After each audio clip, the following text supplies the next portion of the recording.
Well, every night I focus so much on the big roasted pig that is the news. But sometimes I like to take all the trimmings and boil them down and set them in aspic in the savory head cheese of news that is my recurring segment. Meanwhile.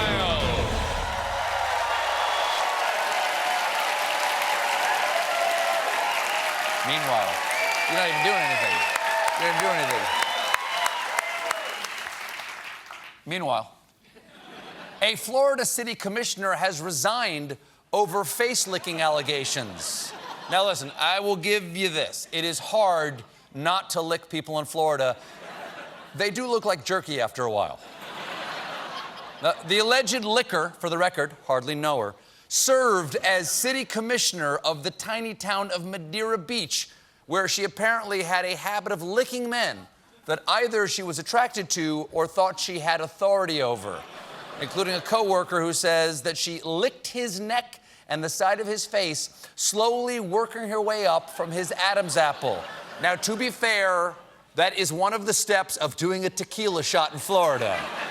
It goes salt, shot, get elected city commissioner, lick a guy's face, pass out on a sea-doo.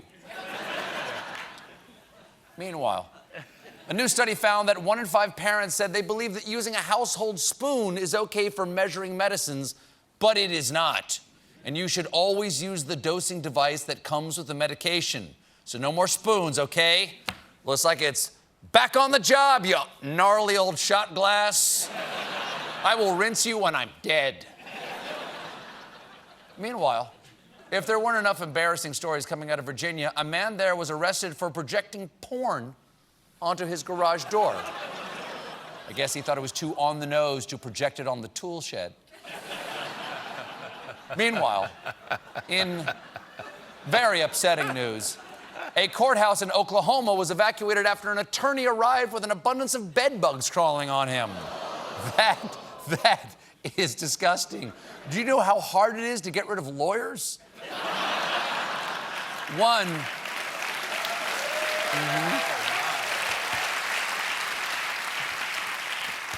of the people present in the courtroom said of the lawyer, "I don't even think he cared." Okay, are we sure this was even a man? Because it's starting to sound a lot like Clint McMullen, bedbug attorney. Your Honor, I may be just 10 billion bugs in a suit. The only thing I'm itching for is justice. Meanwhile, in ungrateful children news, a man is suing his parents because he was conceived without his consent, and therefore his parents should pay for his life.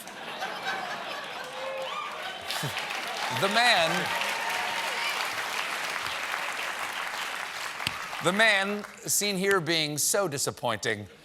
Raphael Samuel believes in an ideology called antinatalism that believes it's morally wrong for people to procreate.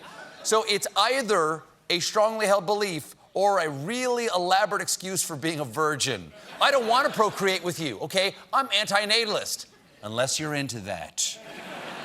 And I'm excited to say that Raphael's mom publicly responded to her son's lawsuit, writing on Facebook, "I must admire my son's temerity to want to take his parents to court knowing both of us are lawyers." Yeah, true. I don't know, man. Yeah. Sounds like Raphael is in for quite a legal battle. That is, unless he hires Clint McMullen, bedbug attorney. We'll be right back.